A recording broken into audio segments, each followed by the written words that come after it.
com solidão, vocês sabem, né? Uhum. E é um dos grandes medos da humanidade, o medo de ficar sozinho. E a Bíblia diz que quem anda sozinho pode até ir mais rápido, mas não vai mais longe. É melhor serem dois do que um. Então vamos falar um pouco sobre esse desafio de encontrar alguém para caminhar junto na vida, para fazer a parceria da vida, que é o casamento, e a parceria de outras coisas como amizades e negócios, tá bom? Primeiro da vida, né? Eu, por exemplo, eu aconselho meus filhos a casarem cedo. Por quê? Eu estudo muito o ser humano, eu vivo disso. E eu analiso muito as histórias que deram certo e que deram errado. Então, por exemplo, todo mundo que vinha com a filosofia, é lógico, gente, que isso é só a minha forma de pensar, não existe certo ou errado, tá bom? O certo ou errado é aquilo que Deus te orienta a fazer. A minha forma de pensar é... Eu vi muitos amigos falar, não, meus filhos vão primeiro fazer faculdade e depois vão passar pelo que eu passei, casei jovem, aí não tinha nada e tal. Mas engraçado, casou jovem, não tinha nada, mas construiu tudo. A maioria das pessoas que eu vi, não, vou fazer faculdade primeiro, vou realizar meus sonhos primeiro, vou juntar dinheiro primeiro, vou casar... Quando casa já está depois dos 30, cheio de manias, já está com um regime de separação total de bens, porque já construiu alguma coisa, às vezes já criou algum lastro do tipo, teve filho fora do casamento, ou teve relacionamentos que machucaram muito, ou seja, já criou um lastro emocional, e às vezes até físico, como no caso de filhos. E isso gera consequências emocionais e espirituais. Então, quando eu paro para analisar tudo isso, eu falo, filha, eu converso com a Júlia, que tem 13 anos, quer fazer faculdade? Porque hoje em dia, a faculdade é opcional, antigamente era obrigatório, né? Todo mundo tem que fazer. Hoje em dia, às vezes, você arrebenta como empreendedora, como algo no digital, por exemplo, a faculdade não vai fazer diferença. Ela falou, não, pai, eu gostaria de fazer. Eu falei, então, caso você queira seguir meu conselho, porque os filhos têm essa opção, né? Quando ficam na idade adulta, eles decidem se querem ou não. Case-se cedo e faça a faculdade depois. Faz a faculdade depois. Porque esse negócio de vou esperar 5 anos de faculdade para depois casar e tudo, eu acho que quando você casa cedo, você constrói tudo junto, até as manias, e fica muito mais fácil se suportar durante a vida. E principalmente quando você foi o teu primeiro relacionamento, quando você tem a vantagem, né, de ter esse primeiro relacionamento, você não tem graus comparativos antes, isso é muito bom. Então, eu aconselho meus filhos a casarem cedo. Mas não tem idade, né? O cedo pode ser com 20 anos, pode ser com 25, é cedo também. Depende do grau de maturidade, depende do que eles querem da vida. Tá? Mas eu acho que quanto mais... Acho que a pergunta boa seria, qual é a idade máxima para começar a evitar problema? Porque não tem idade para casar. Você pode ter 60 anos hoje de casar e ser muito feliz, não tem nada a ver a idade. Mas eu digo assim, para evitar os problemas. Já parou para pensar? Eu passo muito com isso com alguns amigos meus que estão recomeçando a vida, se separaram e estão tendo que recomeçar. O primeiro problema é financeiro. Tipo assim, cara, eu já construí alguma coisa, eu não vou casar agora de novo com uma mulher que não construiu comigo e vou dar os bens. Então eu vou casar com regime total de separação, né, que fala. Separação total de bens. E, tipo assim, eu não consigo me ver num negócio desse porque eu construí tudo com a Janine. Então... falei, caramba, como é que vai ser se eu fosse dono do meu dinheiro, fosse dono... É muito estranho para mim, porque somos nós dois, tudo na vida. Mas eu entendo que nem todo mundo teve preparação para casar bem, nem todo mundo teve a opção, né? Então hoje colhe várias consequências negativas e agora tem que adaptar, né? E vamos embora, a vida não para, é isso mesmo. Não pode parar mesmo, não. Então eu aconselho que a pessoa case cedo. Se pudesse colocar para quem vai casar pela primeira vez, se eu pudesse colocar uma idade máxima, como conselho, não como certo ou errado, só como conselho, eu acho que 30 anos é uma idade assim máxima que você pode, caramba, agora ter que casar. 30 anos na Bíblia já é a idade da maturidade, principalmente para o homem, é quando o homem pode começar a assumir responsabilidades mais sérias. Por exemplo, em Israel você só pode ser rabino, ensinar depois dos 30. E você vê que a maioria dos homens que governaram, Davi assumiu o trono com 30, José governou o Egito aos 30 anos, Jesus começou o seu ministério aos 30 anos. O 30 é uma idade de maturidade, de começo de grandes coisas na Bíblia. E você aconselha ter quanto tempo de se conhecendo? Tipo, namoro, noivado? Porque tem gente que conhece, daqui 6 meses tá noivo, 6 meses casou. É outra coisa que não tem certo ou errado. Mas eu vou falar do que eu acredito ser equilibrado. Eu namorei entre namoro e noivado com a Janine 2 anos. Vamos lá. Se você quer levar muito rápido, 6 meses, por exemplo, você não conhece a pessoa. Pode dar certo? Claro que pode. Mas você não conhece o suficiente. Assim, como é que são os pais, como é que é o caráter, o que ela gosta, o que eu gosto e tal. E muito tempo tem a questão sexual, pô. O problema do muito tempo no namoro é que a Bíblia diz que nós somos carne, a gente vai se abrasar, ou seja, vai ficar com vontade de ter intimidade. O Janine, eu tive outros relacionamentos e tive uma vida no pecado nessa área, na fase da adolescência e juventude, então saí com um monte de gente, essas coisas. Janine não. Janine casou virgem, não tinha nenhum namorado antes, eu fui o primeiro namorado dela. Então, eu concordo, mesmo tendo quebrado esse princípio, com que a Bíblia diz que para a gente se afastar da fornicação. Por quê? Qual o maior problema de eu ter tido experiência e ela não? São as comparações. Que você o tempo todo, você sabe, você tem outras experiências, isso te atormenta. Te atormenta a vida toda. Poderia ser diferente, poderia ser assim. E quando eu tenho amigos meus de infância que casaram, ambos virgem, e não tem essa discussão. Porque foram se descobrindo. O que é bom? O que eles descobriram junto? Não existia nenhum grau comparativo. Então a Bíblia é perfeita, tá, gente? Eu não estou falando aqui só a questão da santidade, de agradar a Deus, que para a gente é o mais importante, mas até da questão natural mesmo, de menos problema na tua vida. Então eu acho que 2 anos, Wesley, como um equilíbrio, é um tempo de você conhecer bem a pessoa, conhecer a família, saber o que ela quer da vida, alinhar as expectativas, que muito casamento não dá certo por falta de alinhamento de expectativa, e começando a organizar festa, organizar onde vai morar, tudo isso. 2 anos é um bom tempo. E também eu acho que é um limite assim para 2 pessoas que se encostam, né, porque namoram, não terem relação e conseguirem segurar a onda. Já que chegou nesse... Gente, o que é a vida? Na escola a gente não aprendeu nada da vida. A gente aprendeu MMC, MDC, fotossíntese, tabela periódica. A vida se trata de lidar com outras pessoas, lidar com dinheiro, lidar com as nossas próprias emoções. A vida é isso aqui. Ninguém ensinou a gente a lidar com outras pessoas. Ninguém. Quem ensinou a gente a dominar nossas emoções? Ninguém. Quem ensinou a gente a dominar, a controlar, a multiplicar o nosso dinheiro, lidar com o dinheiro? Ninguém. Então, o real da vida a gente não aprendeu. A gente, no casamento, começa a apanhar por causa disso. Então, primeiro, para quem é homem, sexo masculino, seja homem, não seja garoto. Se você é moleque, não casa. O que é um moleque? Não quer ter compromisso, não quer sustentar a casa, não quer trabalhar de verdade, quer levar a vida de solteiro depois que casar, dá mais preferência a amigos ou aos pais do que a esposa. Casou, agora a esposa é tua família. Os pais você continua honrando, mas não é mais a família principal, agora é sua esposa. Ser leal, ser fiel, isso exige maturidade. Maturidade. Porque muita gente não conseguiu levar a lealdade para dentro do seu casamento, não por falta de caráter às vezes, mas por falta de maturidade mesmo. Tem uns que foram mau caráter, mas muitos foram imaturidade. Então, independentemente da sua idade, homem, só case se você for maduro, for homem de verdade. Se ainda é um garoto, amadurece, se ainda é moleque, muda a forma de pensar, porque isso é o que mais fere casamento. O que eu mais vejo ferindo casamento é geralmente a mulher tá pronta e o homem é um garoto ainda. É um sem noção, é um irresponsável, quer viver vida de solteiro, não quer trazer a provisão para casa e não assume a responsabilidade do lar. Eu lembro de várias vezes orar assim, essa é a mulher que eu quero casar, é essa aqui. Rapidinho. Mas o que me fez casar com ela não foi isso. Foi quando eu comecei a perceber que que o caráter dela era muito, muito definido. Janine não mentia para os pais, Janine tinha Deus como preferência.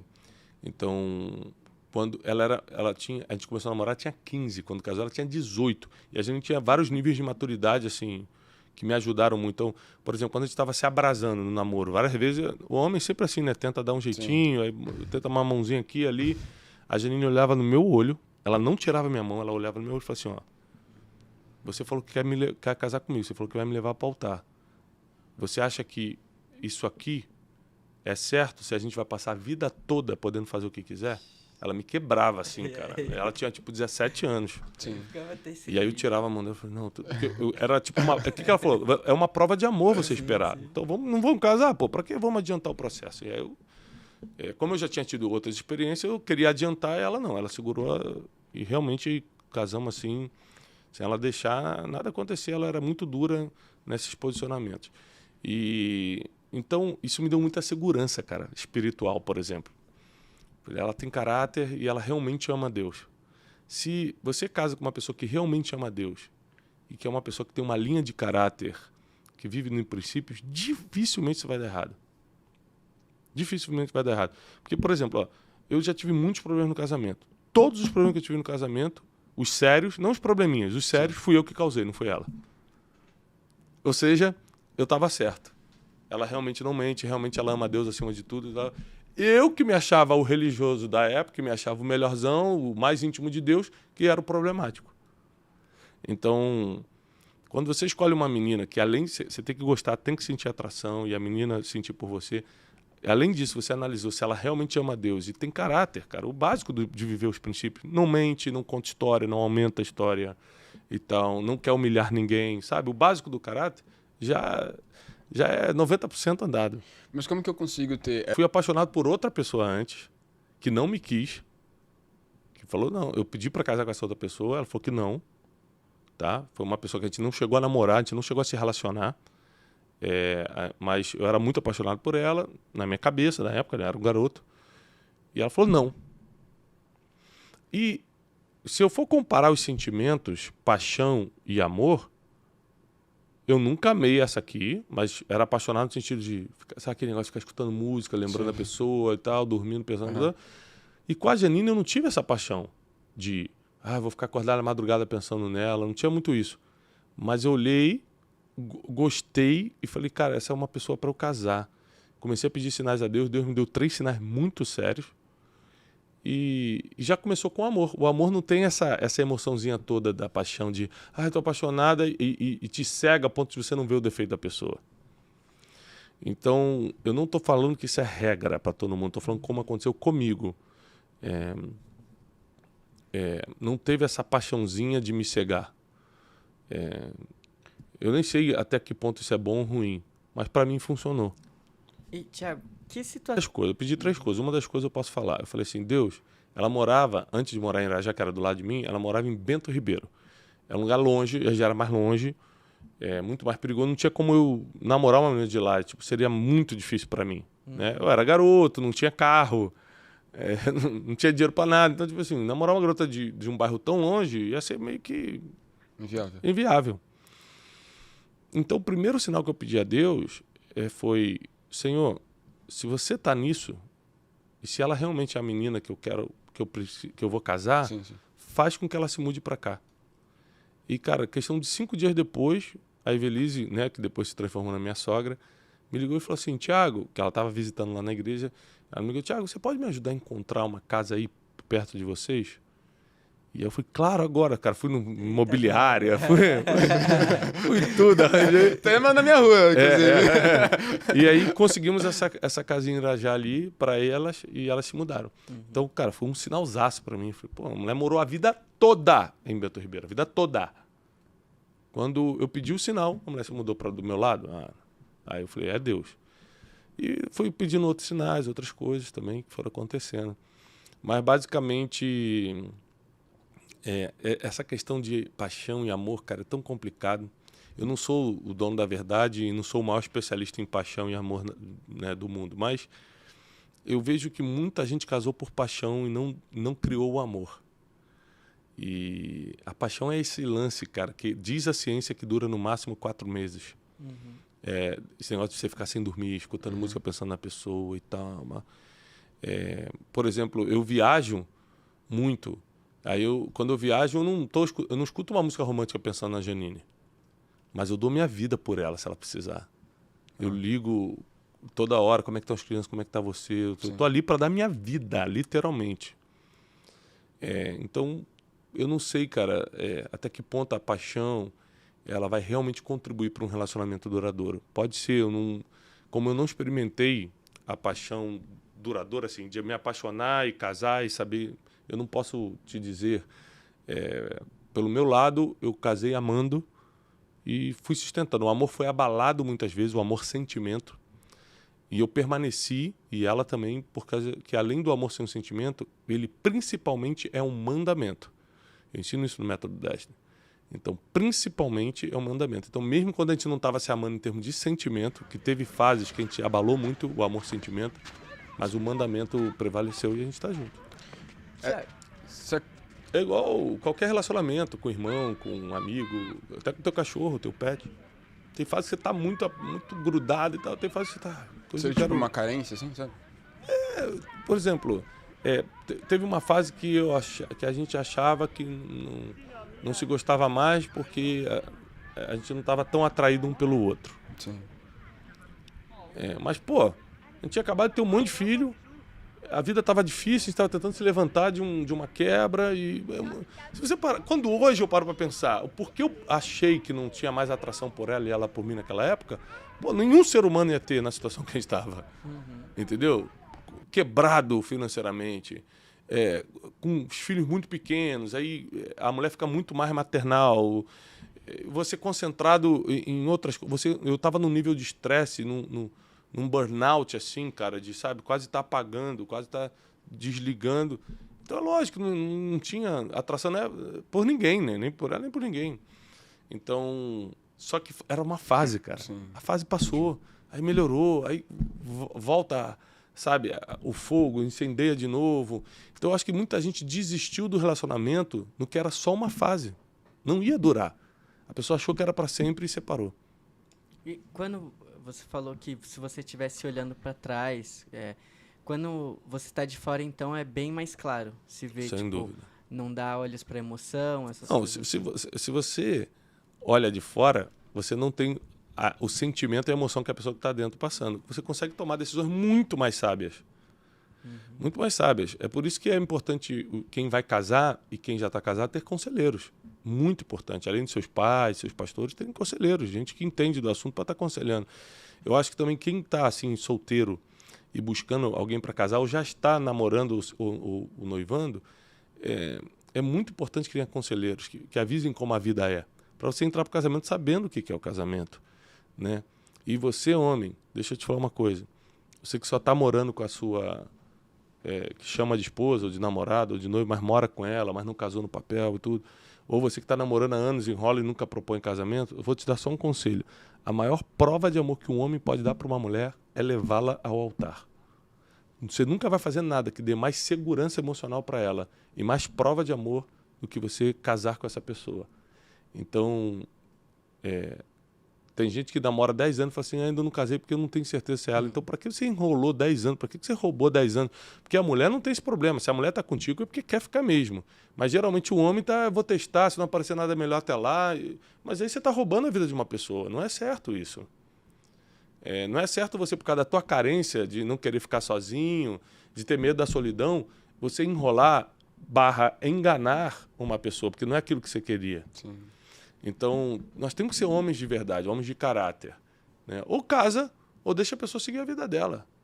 Porque realmente é muito mais lindo quando você assumiu o compromisso de vez. Né? Eu vou ser o responsável por você, eu vou ser o líder da nossa família, eu vou formar a nossa casa. E é lindo quando você faz isso através do casamento. Agora, para quem está solteiro também, você imagina quantas... Hoje em dia a gente está num mundo que cada um está fazendo o que quer, então cada vez mais cedo as pessoas estão tendo relações sexuais e tudo, só que isso cria um histórico emocional muito difícil de lidar depois, não só por causa das comparações, como eu falei lá no início, mas porque cada vez que a gente deita com alguém, o espírito dessa pessoa, e isso tem base bíblica, sim, né, sim. passa um pouco para a gente. Então, você imagina quem tem muitas relações sexuais antes de casar, vai ser uma pessoa confusa emocionalmente. É difícil, não só espiritualmente, mas estou falando emocionalmente mesmo, pessoal, sentimentalmente. A pessoa vai ser uma pessoa geralmente confusa. Então, se afasta disso. Se você está solteiro, se você está começando a vida agora, acredita, vale a pena, realmente vale a pena você não se entregar aos prazeres, mas focar em achar a pessoa certa e dar muito prazer para essa pessoa. E buscar muito prazer nessa pessoa. Eu acho que a maior vantagem de você ser um homem de valor não é conquistar muitas mulheres, mas conquistar várias vezes a mesma mulher que você escolheu levar ao altar. Forte. Tiago, o que pode ser um empecilho nessa busca pela pessoa? Vida financeira, criação, idade, às vezes a moça é mais velha. Boa. Que Eu acho você que acha? idade não interfere tanto. É lógico que tem situações que sim, mas hoje em dia a medicina está muito avançada e tudo. Eu acho que tem que pensar muito sobre a motivação, do porquê eu estou indo para uma pessoa tão mais velha. Só a motivação. Mas a idade não é empecilho para ninguém. Outra coisa é o que mais dá problema. Quando casa sem alinhar expectativas. Então, tipo assim, o que essa pessoa espera da vida e o que eu espero? Então, por exemplo, antes de casar com a Júlia, eu falei, você sabe que eu vou ser um missionário. Na minha cabeça, tipo assim, não importa se eu um dia for empresário, se um dia eu for jogador de futebol, não importa, eu sempre vou ser um missionário, eu sempre vou levar a palavra. Você sabe disso aí, então, beleza, estava de acordo. Quando eu segui para o caminho da palestra, da pregação depois, escrever livro, ela estava comigo. Eu falei, não, porque eu já sabia que ia ser assim. Eu viajo muito e tal. Tudo ela estava... Alinhamento de expectativa é muito importante. Outra coisa é que cultura e valores. Cultura e valores. Por exemplo, eu e Janine, a gente pensa praticamente igual sobre tudo o que diz respeito a valor. Aos valores da vida. Sim. Do ser humano. O que pode, o que não pode, o que deve, o que não deve. O que é palavrão para ela é palavrão para mim. Sabe? A gente pensa muito igual. Essa é uma das vantagens de casar cedo. Você vai criando os mesmos valores. E a nossa cultura também era parecida. Ambos éramos do subúrbio do Rio de Janeiro, viemos de uma família com dificuldade financeira, fomos construindo, ambos evangélicos. Então a nossa fé nos fortificou muito. Olha, quando a pessoa tem uma fé diferente, é quase impossível, é quase impossível dar certo. Muito difícil dar certo.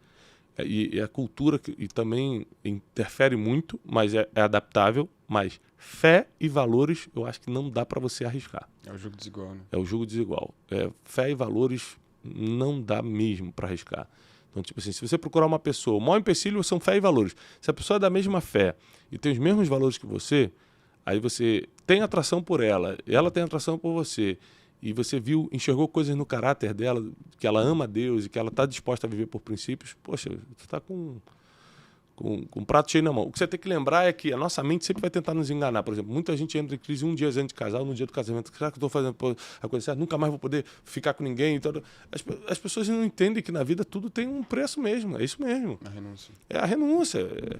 E se depois aparecer uma pessoa que era melhor do que essa pessoa? Gente, tira isso da sua cabeça. Você, a partir do momento que escolheu... A felicidade é uma decisão. Você escolheu viver com essa pessoa... Racionalmente você entendeu que é uma pessoa para você, agora luta para construir essa felicidade. Se ficar pensando nas possibilidades, você vai ser um infeliz. Você vai ser uma pessoa infeliz. Então vale a pena, assim, você construir a felicidade com a pessoa que você escolheu. Tá? Eu passei por muitas crises desse lado de, será que eu sou feliz de verdade? Será que era para eu ter casado com ela mesmo? Sabe essas crises? Sim. Depois de uns anos você pode passar, dependendo do nível de problema que você está passando Sim. no casamento, você começa a duvidar de algumas coisas. Né? Aí eu comecei a me fazer a pergunta ao contrário. Será que se eu tivesse casado com as pessoas que eu achava que ia casar antes de conhecer a Janine, eu seria quem eu sou hoje? Quando eu faço a pergunta ao contrário, eu vejo, caramba, eu escolhi a pessoa certa. Eu escolhi a pessoa certa, eu não seria mesmo. Porque nos momentos mais difíceis da minha vida, quem estava do meu lado, por causa do que ela já tinha passado também com a mãe dela, de muita privação na infância, quem ficou do meu lado quando eu estava quebrado, não tinha dinheiro nem para papel higiênico, nem para o gás, quem estava do meu lado falando, vai dar certo, Thiago, não desanima agora, era ela. Várias vezes que eu ia seguir por um caminho muito mais mundano que espiritual, a Janine me falava, lembra que você é do altar. Então ela me manteve na linha. Foi uma mulher capaz de perdoar muitas infantilidades minhas, muitos erros meus. Então, se ela não tivesse me dado essa prova de amor, que é o perdão, a gente não poderia estar junto hoje, não poderia ter tido nossos filhos, 4 filhos lindos que a gente tem. Então, gente, eu vou falar uma coisa que tem que ser crente para acreditar. Deus escolhe melhor do que você. Você pode escolher a pessoa que você quiser. Deus te dá liberdade para isso. É o livre-arbítrio. Mas ele escolhe melhor do que você. Então, se fosse por mim, eu teria escolhido outra pessoa e ia me dar mal. Deus escolheu ela para mim. Eu tenho várias provas de que Deus escolheu ela para mim. E é sobrenatural a vida que você leva quando você está com a pessoa que Deus escolheu para você. E o que é inegociável e o que é adaptável tipo, quando você está escolhendo uma pessoa? Por exemplo, eu quero ter 2 filhos, ela não quer ter filhos. Por exemplo. Aí Então, você pensa até... existe muita coisa. Existe, por exemplo, um casal muito amigo meu, eles têm 20 anos de diferença de idade. Caramba. E aí, quando foram casar, ele me perguntou, cara, você acha que tem um problema? E eu falei, eu acho que pela idade não, mas vamos lá. Você quer ter filhos? Porque ela não pode mais, por causa da idade. Você está preparado para daqui a 20 anos ou 15 anos a vida sexual reduzir bastante por causa da diferença de idade? Então eu comecei a colocar tudo que seria um empecilho. Ele falou para mim, não, isso não é problema para mim, eu abro mão de tudo isso porque realmente é a pessoa que eu quero passar a minha vida. Acabou, cara. A idade deixa de ser um problema. Então o que é adaptável? É aquilo que você, por amor à pessoa, adapta. O que não é negociável? Por exemplo, tem gente que fala o seguinte, olha, eu estou solteiro e eu já atendi esse caso também e o cara se apaixonou por uma mulher que já tinha filhos. Mas isso não era negociável para ele. Ele queria começar, ele não tinha casado ainda, ele queria começar a vida do zero com uma pessoa. Apesar de estar apaixonado pela mulher, ele estava louco pela mulher, ele preferiu não começar um relacionamento porque ele não ia conseguir lidar com esse princípio que ele colocou. Não estou falando que é o certo, que é o errado, não. Sim. Ele colocou para a vida dele. Não quero casar com alguém com filhos. E aí ele abriu mão da paixão e 6 meses depois conheceu uma outra pessoa e casou. Então, são decisões difíceis. Você bota os limites no que você quer. E depois que começa o relacionamento, dá pra mudar a mente da pessoa? Teve um caso de uma celebridade recentemente que eles se separaram porque o cara não queria ter filhos e a moça sempre quis. Aí pode ser que ela pensou, no casamento eu mudo o pensamento dele, até lá, o que você acha? Isso que eu tô te falando. Se as coisas não forem conversadas, tem que ser assim, ó. Quais são as 5 coisas mais importantes pro Wesley? No casamento. Vida sexual, né? Vida sexual. Ter filhos, prosperar financeiramente, ser fiel a Deus em tudo e tal. Você falar só ali 5. Sim. A primeira pessoa que você tem que conversar é a pessoa que você vai casar. Você concorda? Porque eu vou te passar as 5 coisas que são mais importantes para mim. Você vai ser fiel a Deus comigo? Bom, você gosta de sexo? Ou você tem algum problema que a gente precisa tratar antes e tal? Você quer ter filhos? Porque eu quero ter filhos. Quantos? Isso aqui é o básico, poxa. As pessoas casam sem conversar isso aqui. Isso aqui que é o importante para mim. Se a pessoa falar, não, isso também... ter filhos eu não queria, mas tudo bem. Quem sabe? Se a pessoa vai se adaptar, ok. Mas se a pessoa falar, não, isso não é um objetivo... Aí você casa e fala, não, mas Deus muda o coração dela depois, vai dar problema, cara.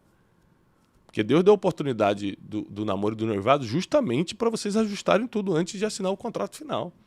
Ajusta antes, conversa antes. Em vez de ficar se abrasando, né, só no rally rola, que isso aí tu vai fazer a vida toda depois, você tem que investir esse tempo para descobrir o caráter, a vida dela com Deus e alinhar a expectativa de futuro. É isso que você tem que investir. O namoro serve para isso, para alinhar as coisas. O que, na sua opinião, a mulher procura no homem? Tipo, um homem certo, assim, pra ela. Mulher, ela procura segurança emocional, física, financeira. Tem 2 tipos de homem que atraem a mulher. O homem que ela gostaria de se reproduzir com ele. É um processo inconsciente, né, da fêmea olhar para o macho e falar assim, eu queria ter um filho, eu queria ter... Ele é o cara, tipo, tem uma coisa a ver com aparência, com paixão. E tem a segurança, que às vezes a pessoa que você gostaria de se reproduzir, aquela pessoa que você gostaria de sexualmente estar, a pessoa que te deixa louco, não é a pessoa que te dá segurança. Sim. E nas estatísticas mostra que a mulher geralmente vai para quem dá segurança, mesmo estando achando que aquele outro ali, em termos físicos, em termos de Mais paixão, bonito. seria melhor.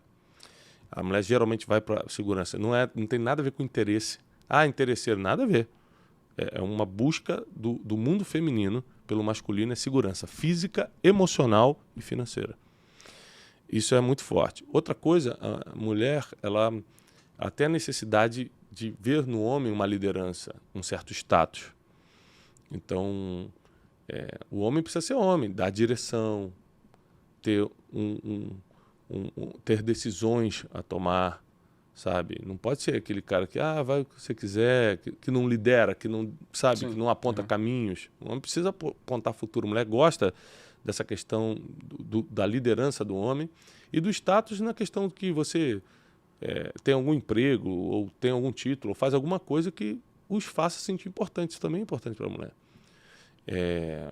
Acho que basicamente isso aí. Se for levar para o lado espiritual, é claro, uma mulher espiritual está procurando um homem espiritual, que ama Deus e vive nos princípios. Tiago, você acha que pode interferir alguma coisa da mulher? Você estava falando que o homem tem que apontar caminho, destino e tal.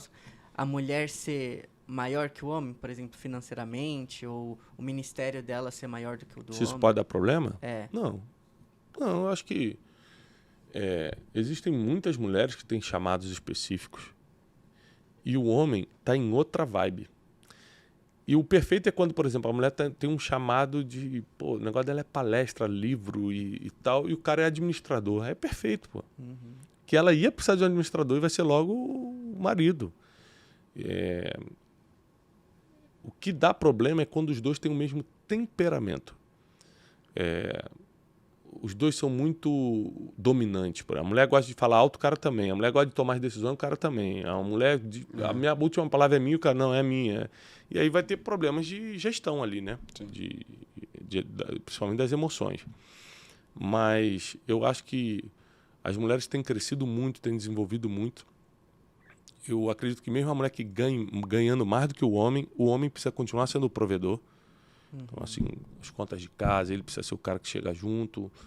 Eu acredito muito nessa questão do homem ser o provedor, apesar de não ter nada contra a mulher ganhar mais. A mulher se desenvolver profissionalmente, arrebentar aí no mercado financeiro, onde for. Mas o homem não pode abandonar a posição de provedor só porque a mulher está ganhando mais. Deixa ela gastar esse dinheiro com as coisas dela, né? Você, pelo menos agora, já que ela ganha mais, você não precisa pagar o salão. Talvez você não precisa dar a bolsa que ela queria, isso ela pode comprar com o dinheiro dela, mas a casa é contigo, entendeu? Lógico que não existe certo e errado, eu estou passando apenas a minha experiência, o que eu acredito que é o caminho mais equilibrado. E serem um, tá na Bíblia. Os dois serem um, não é o que eu acho, né? Agora não é o que eu acho, agora é o que está escrito, né? Outra coisa que dá muito problema não é só o financeiro, é quando o homem casa, a mulher casa, e querem levar os pais para dentro do casamento. A Bíblia diz: deixará o homem pai e mãe e unir-se à sua mulher. Ou seja, você continua honrando pai e mãe, você continua tendo-os como conselheiros, mas agora a sua família é o cônjuge e os filhos que virão. Então a preferência total é dele, quem determina como é que vai ser as coisas são ele. A maioria dos problemas que as pessoas têm com sogro e com sogra, na verdade, o erro é do cônjuge, que dá liberdade para o pai e para a mãe entrar na casa e fazer o que quiser. É basicamente isso. Também é outra coisa bem problemática, que eu e Janine, a gente não errou. A gente, quando casou, a gente falou: meu pai e minha mãe vão honrá-lo, seu pai e sua mãe a gente vai honrar, mas aqui em casa quem manda é a gente, aqui em casa é nossa família, nós somos a prioridade. Legalmente, depois você casa, tudo é 50-50, né? Mas a Janine, ela teve uma importância estratégica na criação do Instituto Destiny e da Casa Destino. Então ela é sócia, não é porque ela é minha esposa, é porque ela foi muito estratégica. A maioria das boas ideias, ela é que botava o olho em tudo no início e cuidava das coisas. Então não é só uma questão dela ser minha esposa, ela realmente foi minha sócia em tudo, para fazer o Instituto acontecer. Hoje ela está mais envolvida com outras atividades, principalmente por causa da idade das crianças, mas ela sempre foi a pessoa que fez as coisas acontecer comigo aqui. Então, esse cargo assim foi dado por honra? Pô, mereci mesmo, por conquista. Não tinha outra pessoa melhor do que ela para fazer o que ela fazia. Entendi. Entendeu? Então, assim, é muito importante. Nem todo casal consegue trabalhar junto, né? Pô, às vezes desgaste e tal. Mas quando consegue, cara, geralmente dá muito mais certo uma empresa que começa com um casal, por exemplo, do que com um sócio, simplesmente. Eu tenho muito essa preocupação, assim, porque a maioria dos casais que eu vi trabalhando junto, alguma coisa aconteceu e eles não continuaram juntos. Uhum. Ou a empresa deu errado. Alguém, eu quero essa pessoa do meu lado. Então isso também é importante você pensar nos detalhes, assim, do que você quer, sabe? Essa pessoa realmente combina comigo e tal. Então, hoje, por causa da convivência, a gente vai fazer 18 anos de casado, basicamente a gente gosta das mesmas coisas. Tem poucas coisas que a gente ainda pensa diferente. Sim. Mas a gente gosta de acordar no mesmo horário, a gente gosta de assistir o mesmo tipo de filme, a gente gosta de comer as mesmas coisas. Então, tipo assim, depois a convivência vai modelando, fica muito melhor, muito mais fácil conviver. Alguém que ame a Deus, que tenha os mesmos valores que você, que queira caminhar para o mesmo futuro que você. E casem-se. E sejam felizes. Conquistem a felicidade. A felicidade não cai do céu, é uma construção, uma conquista.